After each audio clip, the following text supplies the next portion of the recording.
How did you go? Did you manage to get the exercise out? Let's have a look at the solution. Here is my solution. I've called it children.c, and you can find it in the Chapter 2 part of your CD. Let's go through it, shall we? Firstly, we have the stdio.h.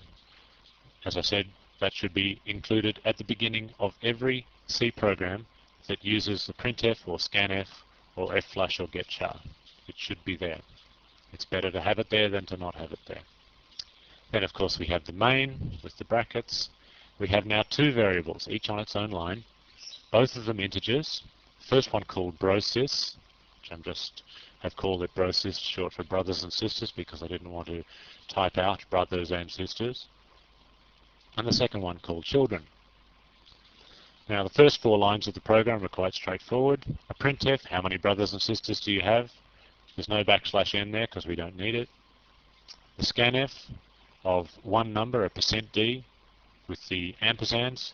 Remember, we need the ampersand, and then the first variable, and then exactly the same again for the number of children. And now we come to the hard part of the program, getting them both printed out on the same line.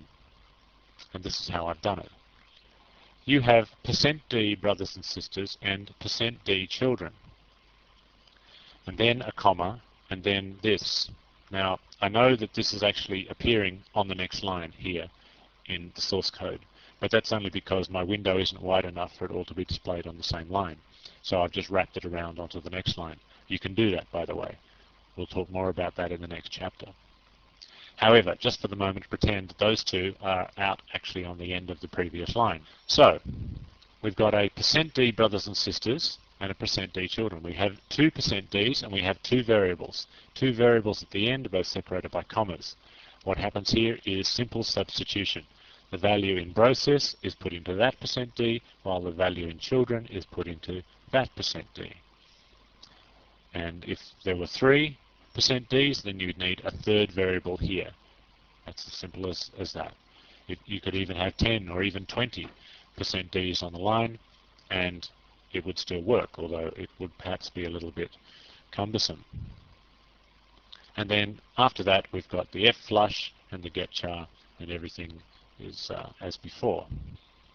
Let's see if that works, shall we? We'll compile it. 0 errors, excellent. Now we'll try and run it. How many brothers and sisters do you have? Let's say 2. How many children do you have? 3.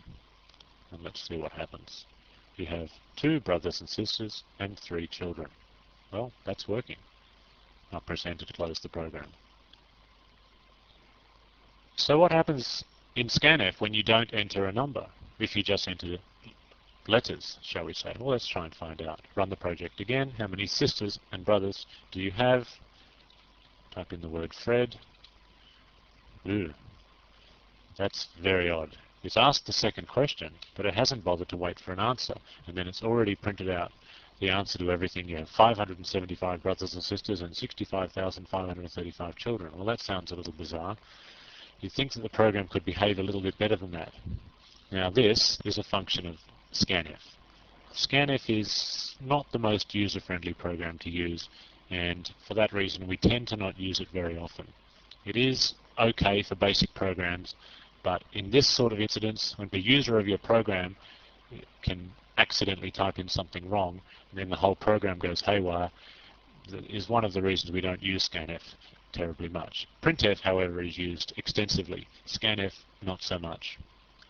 And if you take the ampersand away, and I'm talking about the ampersand here, and or the ampersand here, and then try and run the program, I don't want to do that because it will probably crash my system, and I'm unwilling to take that chance. How did you go? Did it work for you? I know it wouldn't have worked, but did it crash, or did it do something else?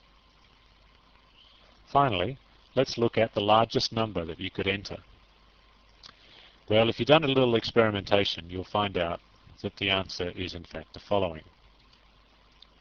It's 2,147,483,647.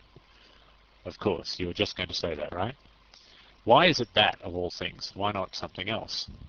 Well, that number happens to be 2 to the power of 31 minus 1. So that's 2 times 2 times 2 times 2 times 2 times 2, 31 of those, and then subtract 1 from the answer.